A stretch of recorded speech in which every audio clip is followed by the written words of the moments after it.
हाँ हेलो बच्चों, good morning. तो आज हम लोग क्लास 10th के नए चैप्टर का अध्ययन करने जा रहे हैं जो त्रिकोणमितीय अनुपात का अनुप्रयोग होगा। और इस अनुप्रयोग में हम लोग एक्सरसाइज 9 का हम लोग हाइट एंड डिस्टेंस एक्सरसाइज को अध्ययन करने जा रहे हैं। तो आज हम लोग जानेंगे कि 9 एक्सरसाइज में जो हाइट एंड डिस्टेंस दिया गया है इसका किस प्रकार से हमारे जीवन में उपयोग है, किसने इसको प्रतिपादन किया अर्थात इसके पिता कौन है, और इसके पूरा अध्ययन हम लोग करेंगे। इसके साथ ही साथ हम लोग ये भी देखेंगे कि जैसे यहाँ पर कुछ टॉपिक हमारे आए हुए हैं, जो टॉपिक हमारा दिया गया है, जैसे दृष्टि रेखा क्या है, उन्नयन कोण क्या है, वृष्टि रेखा। तो इस तरह से दृष्टि रेखा से हम लोग क्या करेंगे कि इसके पूरी तरह से हम लोग समझेंगे और इसका पूरा हम लोग अच्छी तरह से अध्ययन करेंगे ताकि आपको कहीं किसी भी तरह की परेशानी ना हो। तो आइए, Anshu Ajay express YouTube channel में आपका पुनः स्वागत है और हम लोग अब शुरू करने जा रहे हैं चैप्टर हाइट एंड। हाँ हेलो बच्चों, तो हम लोग अपने क्लास में आ गए हैं। अब हम लोग क्या करेंगे, यहाँ पर अध्ययन करने वाले हैं हाइट एंड डिस्टेंस। तो हाइट एंड डिस्टेंस को जानने से पहले सबसे पहले हम यहाँ पर बात करेंगे कि हाइट एंड डिस्टेंस क्या है। तो देखिए, हाइट एंड डिस्टेंस जो है यह ज्योमेट्री का ही एक पार्ट है। क्या है? ज्योमेट्री से लिया गया है। ये चैप्टर आपका ज्योमेट्री है। सबसे पहले ये जान लीजिए कि ये ज्योमेट्री चैप्टर से आया है। और इसके बाद में हम लोग ये जानेंगे कि ज्योमेट्री के चैप्टर से है तो इसके स्थापना किसने किया, यहाँ पर ये कैसे आया, इस चैप्टर में कैसे इंक्लूड हुआ। तो सबसे पहले ज्योमेट्री जो है, तो ज्योमेट्री की स्थापना में आपको बताया गया था कि ज्योमेट्री का सबसे जो बड़े संस्थापक है वह यूक्लिड्स हैं। कौन है? यूक्लिड्स है। तो आप यूक्लिड्स का नाम सुने हैं। तो यूक्लिड्स ने सबसे पहले इसकी स्थापना किया। तो इसके बाद यूक्लिड्स के बाद में सबसे जो हाई लेवल पर आए वह यूक्लिड्स के बाद में रेने डिस्कोट्स ने आया। रेने डिस्कोट्स ने जब आया तो वह क्या किया कि उन्होंने जियोमेट्री को और अलजबरा को, उन्होंने क्या किया, ज्योमेट्री को और अलजेब्रा को क्या किया, उन्होंने दोनों को मिला करके एक चैप्टर बनाया जिसका नाम था कोऑर्डिनेट्स। क्या नाम था? कोऑर्डिनेट्स। तो देखिए, ये दोनों ने मिल करके कोऑर्डिनेट्स का निर्माण किया था। अब हम लोग आते हैं, अभी हम लोग जो चैप्टर पढ़ने जा रहे हैं उस पर हम लोग अब बात करेंगे हाइट एंड डिस्टेंस। तो हाइट एंड डिस्टेंस के पिता के रूप में सबसे पहले नाम अगर आने वाला है तो वह है हिपार्चस। क्या नाम है? हिपार्चस। हिपार्चस ने क्या किया था? तो इन्होंने ही क्या किया था? हिपार्चस, HIPPARCHUS, हिपार्चस। तो हिपार्चस ने सबसे पहले हाइट एंड डिस्टेंस का डेवलपमेंट किया। लेकिन उन्होंने जब डेवलपमेंट किया तो बहुत सारे अनुप्रयोगों को उन्होंने उतना सही तरीका से क्लियर नहीं कर पाया था। तो इस चीज़ों को सबसे पूर्ण रूप से विकसित करने में महत्वपूर्ण भूमिका निभाने के लिए आए और उनका नाम है गणितज्ञ आर्यभट्ट। क्या नाम था? तो उसके बाद में हमारे किसने पूरा तरह से, मतलब कि जो पूरी तरह से इनको विकास करने में जो मदद किए थे, यानी हाइट एंड डिस्टेंस को पूरा विकास करने में जो आए थे वह आर्यभट्ट अर्थात आर्यभट्ट थे। ठीक है। तो आर्यभट्ट ने क्या किया कि पूरा इसका डेवलपमेंट करने में विकास किया और इस प्रकार से हाइट एंड डिस्टेंस के सभी रूल नियम को स्थापित किए और त्रिकोणमिति में इसका महत्वपूर्ण योगदान रहा। इसके बाद में जब आर्यभट्ट हुए तो इनके बाद में सबसे पहले जो थे, यहाँ पर एक और भी थे जिन्होंने इसके बारे में पूरी चर्चा की थी और उन्होंने इसकी पूरा विश्लेषण भी किया था, उनकी पुस्तक में भी लिखित है। वही थे आपको रेजियोमोनोटनस।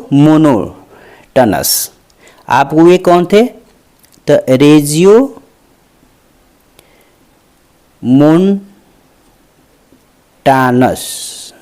ये रेजियोमोन्टानस जो थे इन्होंने इसका पूरा विकास करने में मदद किए थे। लेकिन मुख्य रूप से यहाँ पर जो आर्यभट्ट हुए या आपका रेजियोमोनाटस हुए, इन सबों से भी बढ़ करके सबसे विकास करने में महत्वपूर्ण योगदान जो किए थे वो कौन थे? तो हिपार्चस ने थे। तो हिपार्चस ने पूरा त्रिकोणमिति की स्थापना किया और पूरा विश्लेषण किया और इन्हीं को फादर के रूप में अर्थात त्रिकोणमिति के फादर के रूप में इनको जाना गया। ठीक है, तो आइए अब हम लोग जानते हैं त्रिकोणमिति के हम लोग पिता के बारे में जान गए, इसके जड़ के बारे में जान गए। अब हम लोग जानेंगे कि इसके स्थापना में, इसके प्रयोग में हमारे जीवन में क्या लाभ है। तो देखिए बच्चों, जब हम लोग ज्योमेट्री पढ़ते हैं तो ज्योमेट्री में आपको बताया गया है, पिछले क्लास में भी आपका दिया गया है, एक्सरसाइज 8.4 में भी चर्चा की गई है और उसमें ये बताया गया है कि जो त्रिकोणमिति है वह हमारा मुख्य रूप से दो यानी एक ही एंगल पर आधारित है, वह है राइट एंगलेड ट्रायंगल। कौन है? राइट एंगलेड ट्रायंगल, इस पर आधारित है। तो आप जानते हैं कि राइट एंगलेड ट्रायंगल पर जब है तो इनके इस ज्योमेट्री भाग में ट्रायंगल के बारे में जो विशेष जानकारी दिए थे वो कौन थे? तो पाइथागोरस थे। कौन थे? पाइथागोरस थे। तो पाइथागोरस ने त्रिभुज के बारे में अर्थात ट्रायंगल के बारे में पूरा जानकारी दिया। उन्होंने इसके भुजाओं और एंगल के बीच के संबंधों को उन्होंने बताया, सारी चीज़ों के बारे में उन्होंने बनाया और स्थापना किया और उन्होंने कई सूत्रों को भी स्थापना किया, जैसे एरिया पेरीमीटर से लेकर के इसके कोणों का बनने का, उसके कोणों और भुजाओं के बीच के संबंध का, ये सारी चीज़ों की चर्चा उन्होंने किया। तो अब आइए हम यहाँ पर त्रिकोणमिति जो पढ़ रहे हैं तो यहाँ पर हम ये देखने जा रहे हैं कि यहाँ पर सबसे पहले ये जान ले कि हमारा जो इस त्रिकोणमिति में एंड हाइट एंड डिस्टेंस में जो बात की जाएगी उसमें मुख्य रूप से एक ही ट्रायंगल आएगा और वह होगा राइट एंगलेड ट्रायंगल। सबसे पहले ये हम लोग जान लें, यानी हम जो भी बात करेंगे राइट एंगलेड ट्रायंगल पर बात करेंगे। राइट एंगलेड ट्रायंगल ही कहीं पर जो फिगर होगा हम लोग उसका उपयोग करेंगे। तो अब हमारे जीवन में इसका उपयोग कैसे है, इसका हमारे जीवन में क्या लाभ है और कैसे उपयोग है, इसके बारे में हम जानें। तो देखिए, जैसे मान लीजिए कि हम कहीं पर खड़े हैं और एक पेड़ है और उसकी ऊंचाई हमें जानना है। मान लीजिए कि हम यहाँ पर खड़े हैं और यहाँ पर एक देखिए इतना बड़ा सा पेड़ है, मेरी तो ऊंचाई मान लीजिए कि यहाँ पर आपको 4-5 फीट 5 फीट कुछ इंच तक रहता है, लेकिन एक पेड़ की लंबाई जो है वह 20, 30, 40 फीट तक होता है पेड़ के अनुसार।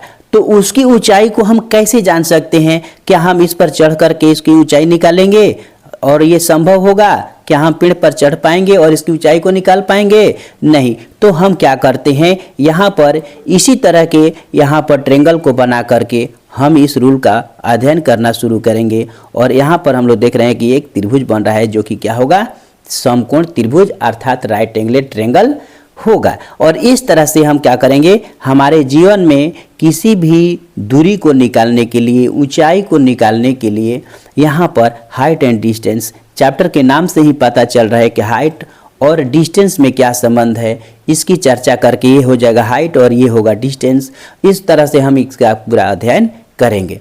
तो आइए हम लोग आगे बढ़ते हैं और हम लोग चैप्टर की शुरुआत करने से पहले कुछ अब मूल पिंड पॉइंट है, उस पॉइंट के बारे में हम क्या करते हैं, अध्ययन करते हैं और इसको जानते हैं। हाँ बच्चों, तो हम लोग आते हैं अब यहाँ पर जो हम लोग का मुख्य रूप से कुछ टॉपिक्स हैं उसको हम लोग पहले समझ लें, अच्छी तरह जान लें।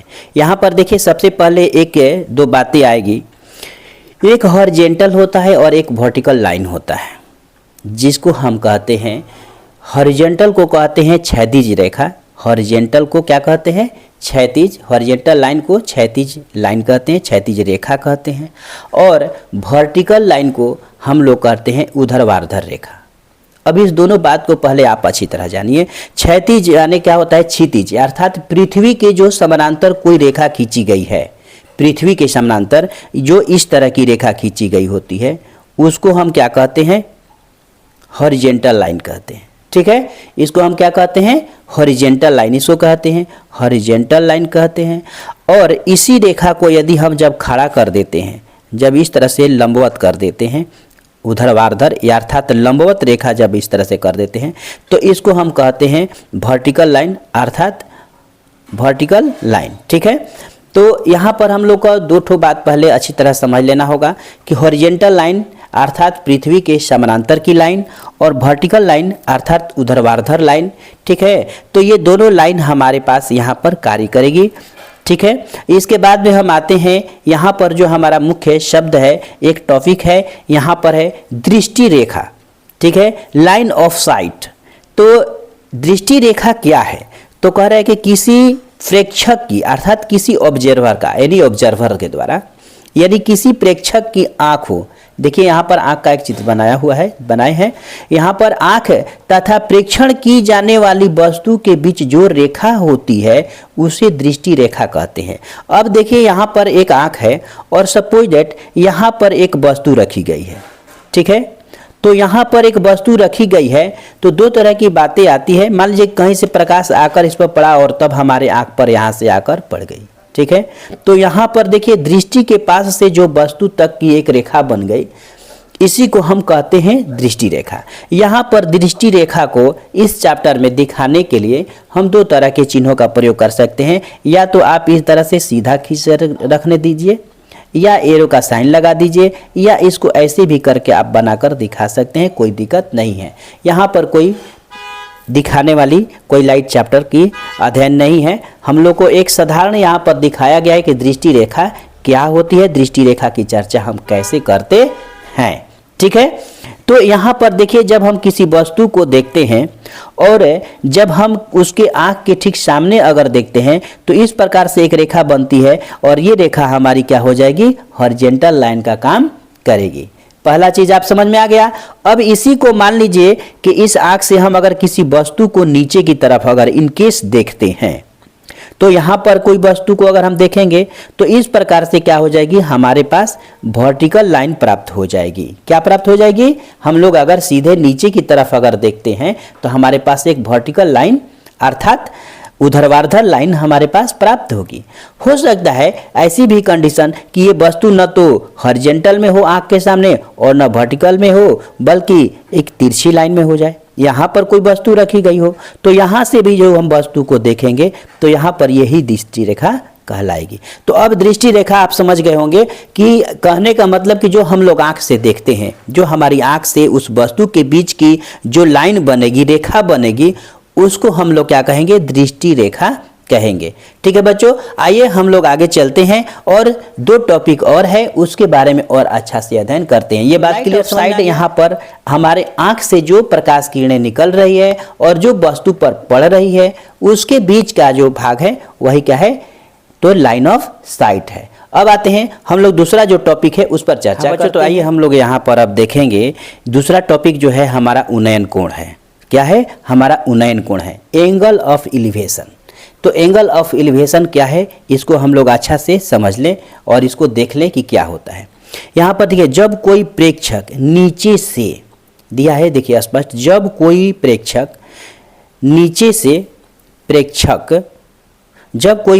नीचे से ऊपर की ओर रखी वस्तु को देखता है, यानी जहाँ वो है वहाँ से कोई ऊंचाई पर रखा गया वस्तु को देखता है, तो क्षैतिज रेखा यानी क्षैतिज सतह, ठीक ना, तथा उस वस्तु के द्वारा आँख पर जो कोण बनता है उसे उन्नयन कोण कहते हैं। यहाँ पर देखिए उस वस्तु के द्वारा आँख पर, ठीक ना, उस वस्तु के द्वारा अर्थात दृष्टि रेखा, अरे ना दृष्टि रेखा, ठीक ना, लाइन ऑफ साइट और इसके बाद में क्षैतिज यानी हॉरिजॉन्टल लाइन के बीच का जो एंगल बनेगा आँख के पास में, ठीक है, आँख पर जो कोण बनता है उसे हम उन्नयन कोण कहते हैं। अब इस कोण को हम लोग सबसे पहले देख लें। मान लीजिए कि यहाँ पर एक वस्तु का आँख है, कोई आदमी का आँख यहाँ पर है और ये आँख जो है वहाँ से हम क्या करते हैं, एक वस्तु को देखने के लिए हम क्या करते हैं, मान लीजिए सपोज दैट एक मीनार है और यहाँ पर इस मीनार के पास में जो है उसके ऊपर मान लीजिए कि कोई चीज़ रखा हुआ है। यहाँ पर ये मीनार है और यहाँ पर ये मीनार है और इससे कुछ ऊंचाई पर मान लीजिए कि यहाँ पर एक झंडा गाड़ा हुआ है, दिख रहा है वो, ठीक है। तो इस तरह से अगर मान लीजिए कि झंडा को देखना है तो इस प्रकार से वो क्या करते हैं कि अपने आँख को यहाँ से एक रेखा खींचता है उस वस्तु की तरफ, ठीक है। तो इस वस्तु को वो क्या कर रहा है, देख रहा है। अब यहाँ पर ध्यान दीजिए कि यहाँ पर हॉरिजॉन्टल जो उसके आँख के सामने आएगा, जो यहाँ पर उसके आँखों के सामने होगा वह, और यहाँ पर जो दोनों के बीच यानी यहाँ पर देखिए हॉरिजॉन्टल लाइन और यहाँ पर ये हो गया हॉरिजॉन्टल लाइन और ये हो गया क्या चीज़, तो दृष्टि लाइन, लाइन ऑफ साइट। तो लाइन ऑफ साइट और हॉरिजेंटल लाइन दोनों के बीच में जो एंगल यहाँ बन रहा है, तो यहाँ पर जो एंगल बनेगा इस एंगल को नाम क्या हम कहेंगे, यही आपका एंगल ऑफ एलिवेशन कहते हैं।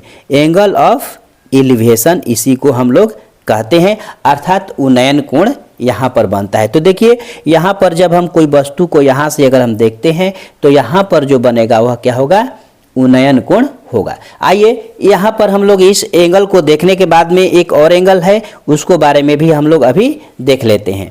तो आइए हम लोग चलते हैं अब दूसरा यानी तीसरा टॉपिक जो है उसके बारे में जानते हैं। तो आइए बच्चों हम लोग अब देखने जाएं तीसरा टॉपिक जो हमारा यहाँ पर है अवनमन कोण है, अर्थात एंगल ऑफ डिप्रेशन। तीसरा हमारा टॉपिक है एंगल ऑफ डिप्रेशन। तो एंगल ऑफ जो डिप्रेशन है अर्थात अवनमन कोण जो है उसमें देखिए लिखा है कि जब कोई प्रेक्षक ऊपर से नीचे की वस्तु को देखता है, अर्थात देखा जाता है कि कोई प्रेक्षक है वह ऊपर है लेकिन वह ऊपर से देख रहा है कि यहाँ पर नीचे रखी गई वस्तु को। तो जब कोई प्रेक्षक ऊपर से नीचे की ओर रखी वस्तु को देखता है तो क्षैतिज तथा उस वस्तु के द्वारा आंख पर जो कोण बनता है उसे अवनमन कोण कहते हैं। यहाँ पर देखिए जो प्रेक्षक है उसकी आंखें जो है अर्थात वह जो है वह क्या है, ऊपर की तरफ है। क्या है, वह ऊपर है और कहीं पर नीचे की ओर की रखी गई वस्तु, सपोज दैट यहाँ पर एक कार है और इस कार को वह क्या कर रहा है, देखना चाहता है। तो वह कार को क्या कर रहा है, यहाँ पर से वो देख रहा है, इस कार को देख रहा है। तो यहाँ पर एक वस्तु को देखने के बीच में जो यहाँ पर हुआ, ये हुआ लाइन ऑफ साइट। ठीक है, तो लाइन ऑफ साइट यहाँ से देख रहा है इस वस्तु को। लेकिन अगर हम हॉरिजेंटल की बात करें तो हमारा पृथ्वी के समानांतर, यही बताएं कि हॉरिजेंटल लाइन क्या होता है, पृथ्वी के समानांतर। तो यहाँ पर एक पृथ्वी के समानांतर रेखा यहाँ पर इस प्रकार से प्राप्त हो रही है।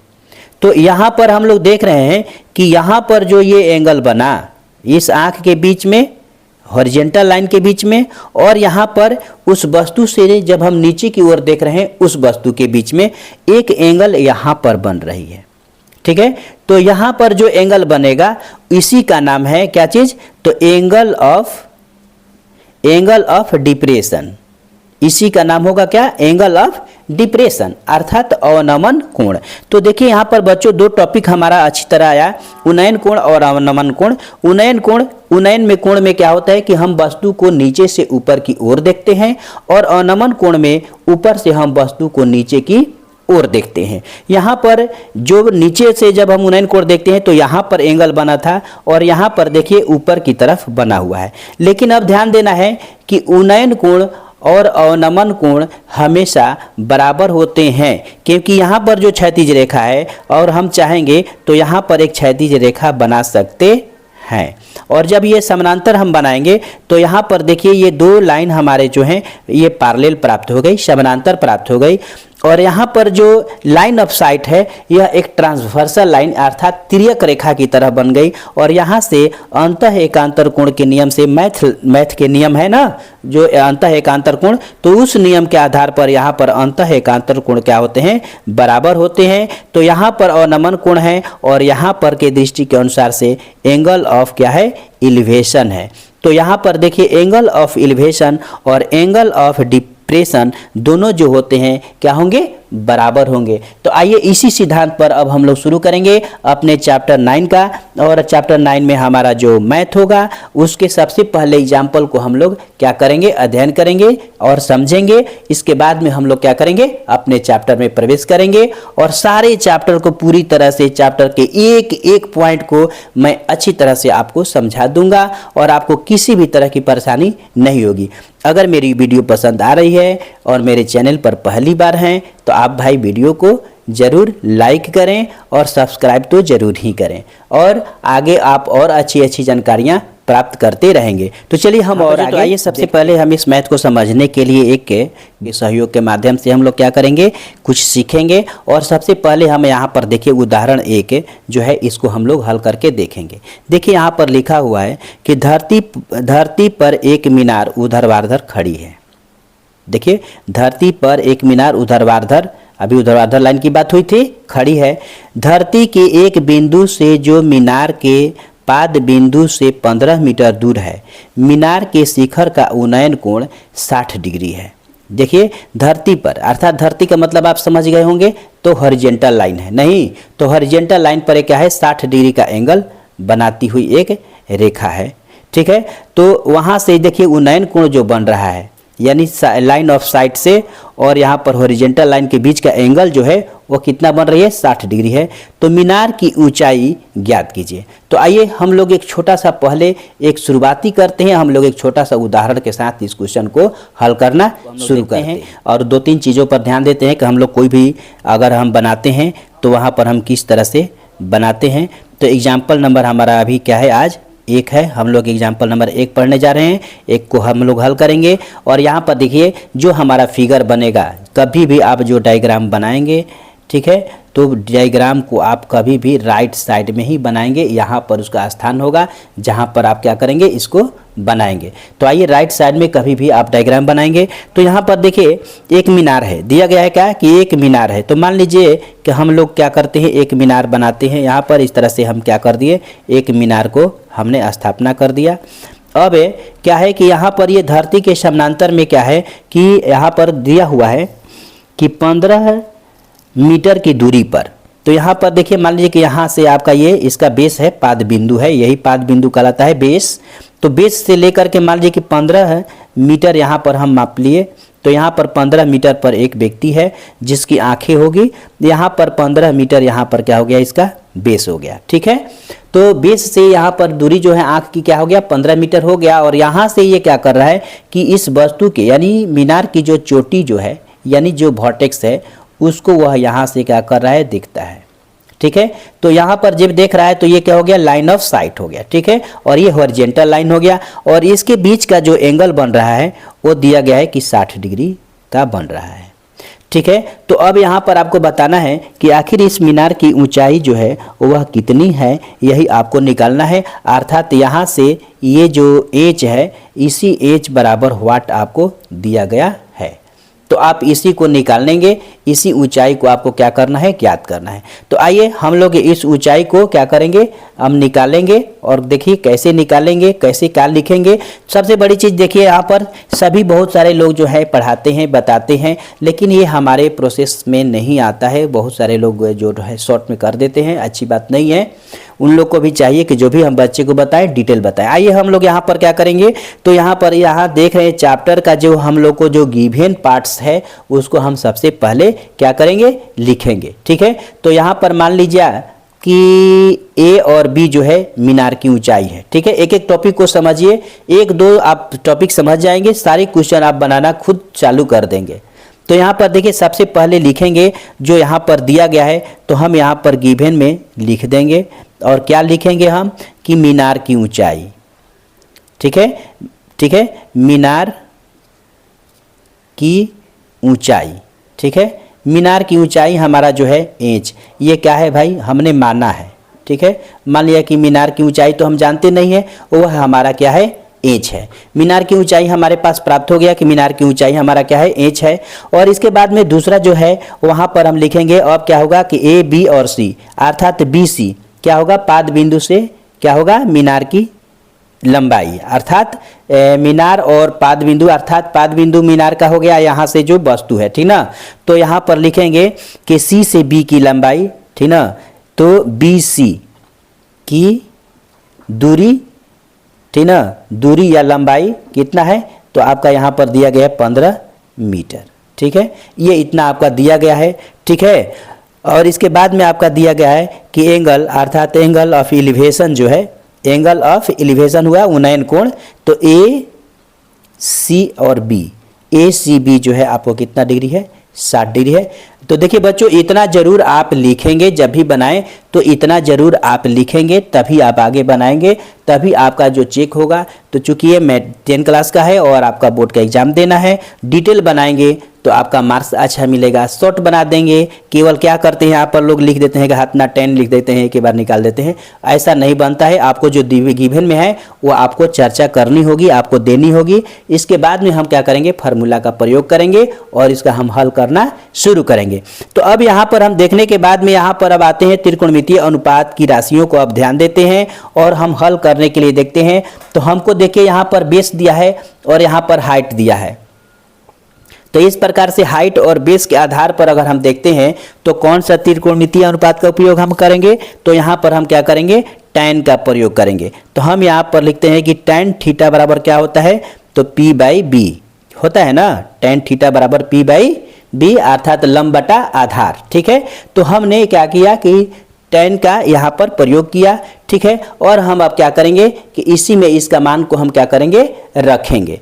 तो अब इसमें इसके मानों को हम लोग क्या करते हैं, डालते हैं, और डालने के बाद में हम इसका हल करना शुरू करते हैं। तो आइए अब हम क्या करेंगे, यहाँ पर tan थीटा के जगह पर हमारा कितना है, तो यहाँ पर है tan कितना, तो 60 डिग्री है ना।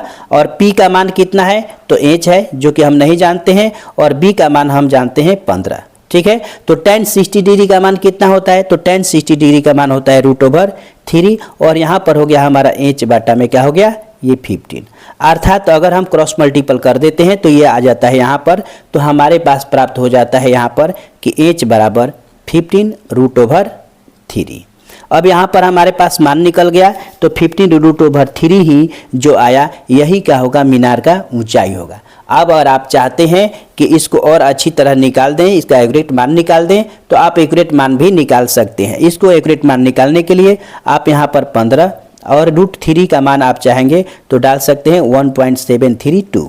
ठीक है, और इस प्रकार से गुना करेंगे तो जो आपका मीटर में आंसर होगा वह क्या होगा, आपका आंसर यहाँ प्राप्त हो जाएगा। तो चलिए बच्चों, हम लोगों ने अभी यहाँ पर हम लोगों ने एक छोटा सा एग्जाम्पल को हल करके हम लोग अब आज त्रिकोणमिति की शुरुआती किए हैं। आइए, अगर वीडियो पसंद आ रही है तो मेरे चैनल को सब्सक्राइब करें, लाइक करें, कमेंट जरूर करें और हमारे साथ जुड़े रहें। नेक्स्ट डे आपको और वीडियो का एग्जाम्पल के साथ हम लोग चैप्टर में खुद प्रवेश करने वाले हैं और जल्द ही हम लोग हल करेंगे। तो आइए आज इसी के साथ में जय हिंद बच्चों।